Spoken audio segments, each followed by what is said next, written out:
Halo, Assalamualaikum warahmatullahi wabarakatuh. Perkenalkan, nama saya Hanifatul Husna dengan NPM 230050135. Saya berasal dari kelas 3C, Fakultas Keguruan dan Ilmu Pendidikan, Universitas Muhammadiyah Magelang. Program Studi Pendidikan Guru Sekolah Dasar. Tujuan saya membuat video ini yaitu untuk mengganti pertemuan yang mungkin saya tidak berangkat dikarenakan sakit. Materi kali ini yang saya paparkan yaitu instrumen kognitif. Apa sih instrumen kognitif? Instrumen kognitif adalah alat atau metode yang digunakan untuk mengukur kemampuan berpikir seseorang. Kemampuan berpikir ini mencakup berbagai aspek, mulai dari pengetahuan dasar hingga kemampuan menganalisis, mengevaluasi, dan menciptakan ide-ide baru. Mengapa instrumen kognitif itu penting? Yang pertama, evaluasi pembelajaran untuk mengetahui sejauh mana siswa memahami materi pelajaran. Terus yang kedua, yaitu pengembangan diri, mengidentifikasi kekuatan dan kelemahan dalam berpikir. Terus, contoh instrumen kognitif itu apa? Nah, contoh instrumen kognitif yang pertama yaitu ada tes tertulis. Soal pilihan ganda, esai, benar atau salah, menjodohkan, dan lain-lain. Yang kedua yaitu tes praktis. Contohnya yaitu eksperimen, proyek, dan presentasi. Terus yang ketiga yaitu wawancara. Pertanyaan terbuka untuk menggali pemikiran yang lebih dalam. Aspek yang diukur dalam instrumen kognitif itu yang pertama pengetahuan, ingatan terhadap fakta, konsep, dan prinsip. Yang kedua yaitu pemahaman, memahami makna dari informasi yang diperoleh. Terus yang ketiga itu aplikasi, menerapkan pengetahuan dalam situasi baru. Terus yang keempat yaitu analisis, memecahkan informasi menjadi bagian-bagian untuk menemukan hubungan. Terus yang kelima yaitu evaluasi, menilai informasi berdasarkan kriteria tertentu. Terus yang keenam kreativitas, menciptakan ide-ide baru atau solusi yang orisinal. Di sini saya akan mempresentasikan tentang kisi-kisi instrumen kognitif. Saya share dulu.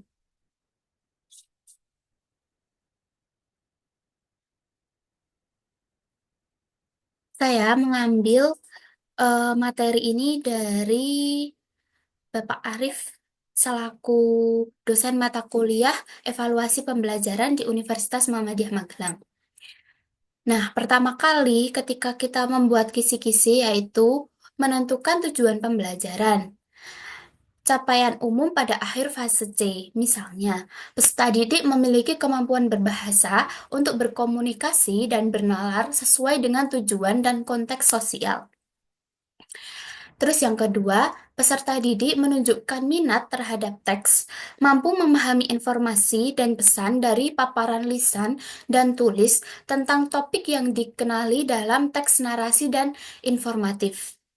Yang ketiga, peserta didik mampu menanggapi dan mempresentasikan informasi, dipaparkan, dan berpartisipasi aktif dalam diskusi, menulis teks untuk menyampaikan pengamatan dan pengalamannya dengan lebih terstruktur.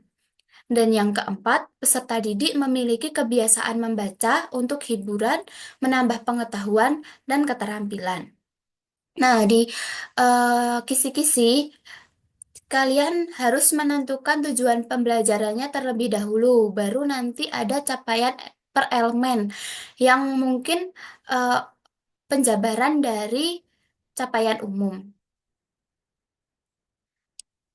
Terus yang selanjutnya yaitu, maaf,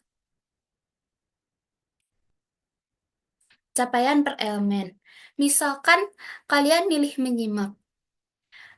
Peserta didik mampu menganalisis informasi dengan mengidentifikasi ciri objek, urutan proses kejadian, dan nilai-nilai dari berbagai tipe teks not fiksi dan fiksi yang disajikan dalam bentuk lisan, teks aural, atau teks yang dibacakan dan atau didengar dan audio.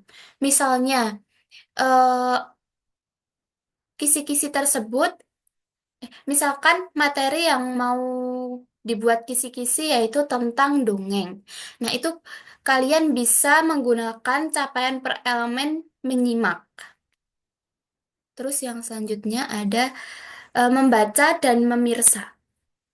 Peserta didik mampu membaca kata-kata dengan berbagai pola kombinasi huruf dalam kata dengan fasih dan indah.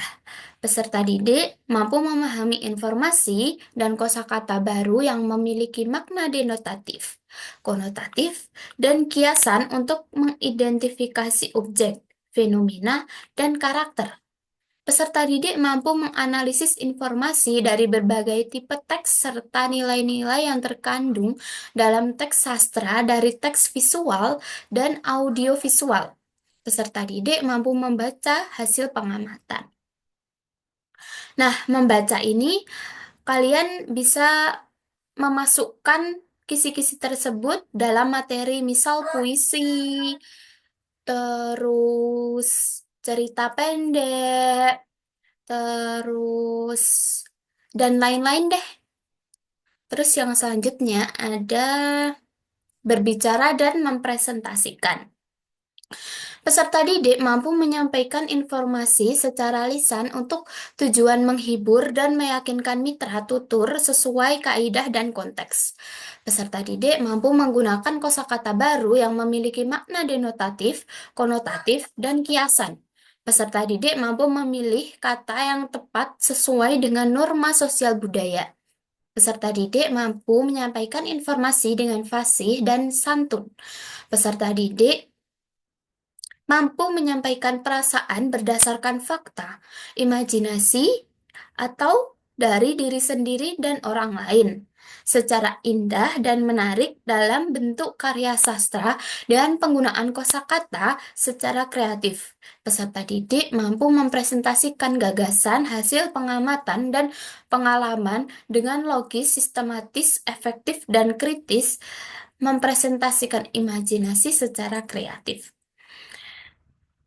Misal, habis ada proyek, maka dari itu peserta didik mampu mempresentasikan hasil proyek tersebut. Itu capaian per elemen berbicara dan mempresentasikan. Terus yang selanjutnya yaitu menulis. Peserta didik mampu menulis berbagai jenis teks sederhana berdasarkan gagasan hasil pengamatan, pengalaman, dan imajinasi. Peserta didik mampu menuliskan hasil pengamatan yang menjelaskan hubungan kualitas atau sebab akibat untuk meyakinkan pembaca.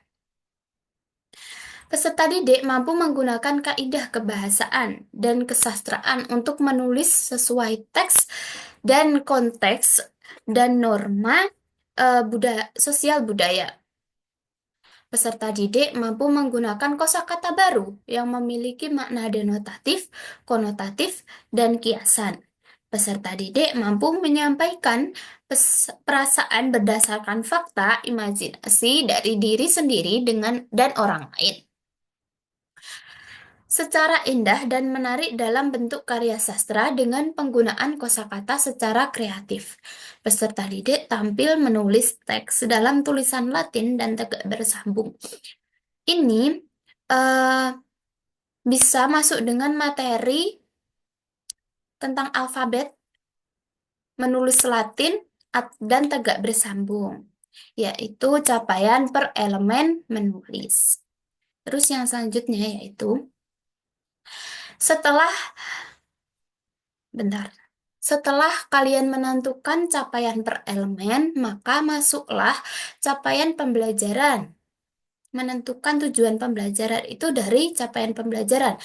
Misalkan, peserta didik menunjukkan minat terhadap teks, mampu memahami informasi dan pesan dari paparan lisan dan tulis tentang topik yang dikenali dalam teks narasi dan informatif.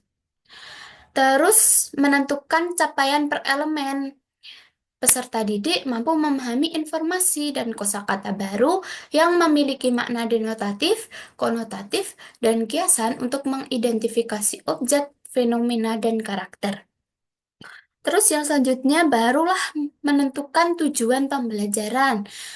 Peserta didik mampu memahami informasi dari teks naratif yang disajikan. Terus menentukan jenis instrumen. Nah, ini dari tujuan pembelajaran. Peserta didik mampu memahami informasi dari teks naratif yang disajikan. Itu terus dikembangkan lagi ke jenis instrumen, yaitu kalian bisa memilih pilihan ganda, isian, uraian, lisan, kinerja. Itu yang nantinya masuk ke dalam kisi-kisi yang kalian buat. Skip dulu. Nah, contoh kisi-kisi yang sudah saya buat. Contoh kisi-kisi. Bentar. Contoh kisi-kisi yang sudah saya buat.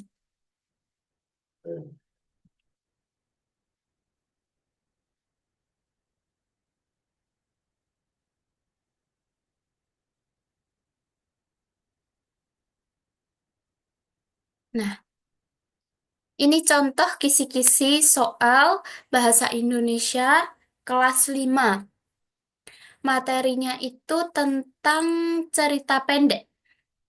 Terus capaian pembelajarannya saya ambil peserta didik memiliki kebiasaan membaca untuk hiburan, menambah pengetahuan, dan keterampilan.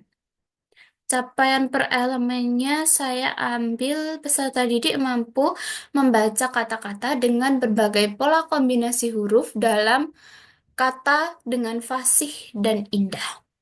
Terus tujuan pembelajarannya saya ambil peserta didik mampu membaca teks yang disajikan dengan intonasi yang sesuai.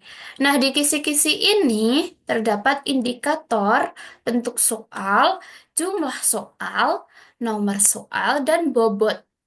Jadi, bobot itu akan menyesuaikan eh, bentuk soalnya, yaitu misal bentuk soal dan soalnya. Apakah soalnya itu termasuk soal yang berat, yang hot ya, yang hot, atau bentuk soal yang mudah. Kalau di pilihan ganda, saya em, menentukan bobot soalnya itu satu nomor 1%.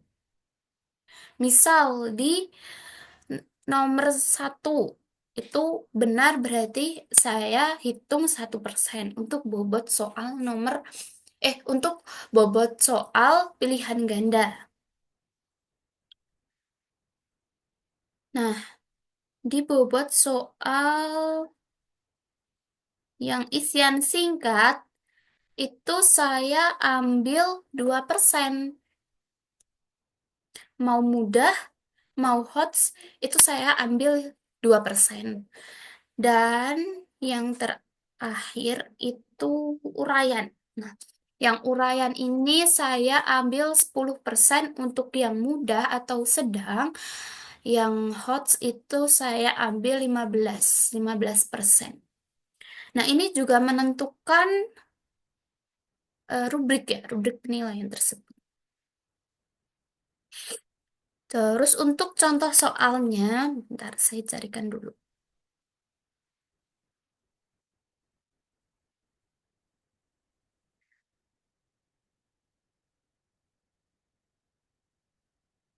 Contoh soal.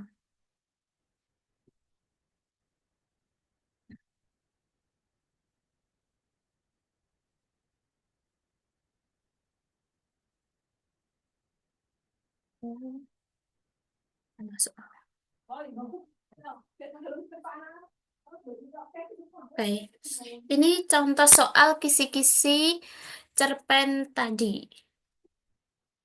Nah, ini misalkan cerpen singkatan dari A. Cerita panjang, B. Cerita pendek, C. Cerita rakyat, D. Cerita fantasi.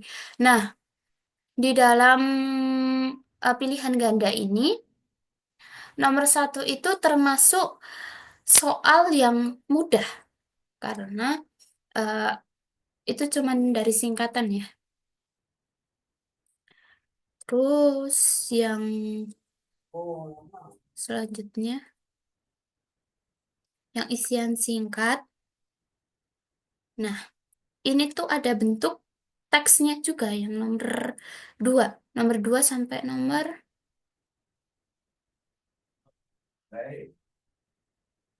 2 sampai nomor 6 kalau nggak salah itu ada bentuk teksnya. Teks. Jadi kita yang nomor 2 itu menentukan tokoh, yang ketiga itu menentukan karakteristik, yang keempat menentukan konflik, konfliknya itu bagaimana, dan yang kelima itu latar tempat dalam ceritanya itu di mana. Terus yang keenam yaitu pesan yang ingin disampaikan penulis kepada pembaca cerpen. Jadi di situ itu melibatkan isi dari cerpen tersebut. Terus ini yang uraian. Nah, yang uraian yang nomor satu itu mengurutkan peristiwa sesuai dengan urutan kejadian cerita di atas. Jadi, eh, peserta didik itu mampu mengurutkan peristiwa sesuai kejadian dalam teks tersebut. Gitu. Terus yang kedua itu membuat sebuah paragraf dengan menjelaskan alur cerita dalam cerpen yang ada di atas. Dan yang ketiga itu peserta didik disuruh membayangkan ketika peserta didik mampu menjadi peran utama di cerita di atas. Terus yang keempat itu eh, peserta didik mampu mengambil sisi positifnya terhadap peran utama cerita di atas. Dan yang kelima itu pengertian tentang cerpen serta unsur intrinsiknya. Begitu. Dan ini contoh kunci jawaban. Pilihan ganda mampu cuma ditulis ABC-nya saja dan isian singkat serta uraian. Nah, di sini ada rubrik penilaian. Nah, rubrik penilaian di atas itu ketepatan urutan. Kan tadi ada pengurutan tentang peristiwa. Nah, yang sangat baik itu mengurutkan semua peristiwa dengan lengkap dan benar. Kalau lengkap dan benar, maka nilainya itu sangat baik. Mengurutkan peristiwa dengan sedikit kesalahan itu tiga. Yang penting sudah mengurutkan. Yang kedua yaitu mengurutkan sebagian peristiwa dengan benar. Dan yang pertama mengurutkan peristiwa sama sekali tidak tepat. Terus kejelasan deskripsi. Menjelaskan setiap peristiwa dengan detail dan jelas itu sangat baik atau skornya 4. Menjelaskan peristiwa dengan cukup detail itu 3 dan penjelasan siswa kurang detail itu 2 dan yang pertama yang ke satu skor satu itu tidak mampu menjelaskan sebuah peristiwa. Nah, pas ini esai ya, rubrik penilaian yang esai. Yang kedua itu soal alur cerita. Struktur paragraf. Menulis paragraf dengan struktur yang sangat baik dan runtut itu skorsnya 4. Menulis paragraf dengan struktur yang baik itu skornya 3 dan cukup itu struktur paragraf kurang runtut itu cukup dan perlu perbaikan itu tidak memperhatikan struktur paragraf. Untuk penggunaan bahasanya pun juga sama, menggunakan bahasa sendiri dengan sangat jelas dan kreatif. Yang kedua, menggunakan bahasa sendiri dengan cukup baik. Dan yang ketiga, eh, Yang kedua, yang skors 2 yaitu bahasa dengan digunakan kurang original, dan yang skor 1 yaitu tidak menggunakan bahasa sendiri atau mencontek punya teman. Itu. Kelengkapan alur, menjelaskan seluruh alur cerita dengan sangat detail. Menjelaskan sebagian besar alur cerita itu yang baik, dan yang cukup itu hanya menjelaskan sebagian kecil alur cerita, dan yang butuh perbaikan itu tidak mampu menjelaskan alur cerita, padahal di situ sudah ada contohnya. Yang ketiga yaitu soal berperan dengan Milo. Berperan sebagai tokoh utama. Bercerita dengan sangat kreatif dan detail itu sangat baik. Bercerita dengan cukup kreatif itu baik. Kurang kreatif dalam bercerita itu cukup, dan perlu perbaikan itu tidak ada kreativitas dalam bercerita. Penggunaan kata aku. Menggunakan kata aku dengan konsisten dan tepat itu sangat baik. Menggunakan kata aku dengan cukup itu baik, dan penggunaan kata aku tidak konsisten itu cukup. Dan yang terakhir, tidak menggunakan kata aku itu perlu perbaikan. Sama kesesuaian ceritanya pun juga sama. Yang keempat yaitu soal pelajaran dari semangat Milo. Menjelaskan pelajaran dengan sangat mendalam dan bijak itu sangat baik. Menjelaskan pelajaran dengan cukup baik itu baik. Penjelasan pelajaran dangkal itu cukup, dan tidak mampu menjelaskan pelajaran itu perlu perbaikan. Sama juga dengan keterkaitan dengan cerita. Yang terakhir, soal pengertian cerpen dan unsur intrinsik. Yang pertama, yaitu sangat baik. Beri skor 4 itu menjelaskan pengertian cerpen dengan tepat dan lengkap. Yang selanjutnya, menjelaskan pengertian cerpen dengan cukup tepat itu baik, dan penjelasan pengertian cerpen kurang tepat itu cukup, dan perlu perbaikan itu tidak mampu menjelaskan pengertian cerpen. Terus, nah ini. Setiap rubrik dapat dinilai secara terpisah. Jadi misalnya pilihan gada sendiri, esai sendiri, isian singkat sendiri. Skor total dijumlah sama dengan jumlahkan skor dari setiap kriteria. Terus nilai akhirnya itu skor total per maksimal skor kali 100. Kriteria kelulusan minimal mencapai skor 2,5 setiap aspek. Gitu. Oke, cukup sampai di sini saja penjelasan dari saya. Apabila ada kesalahan kata maupun pembelajaran materi tadi, saya banyak kurangnya, saya mohon maaf. Eh, wasa, Akhir dari saya, wassalamualaikum warahmatullahi wabarakatuh.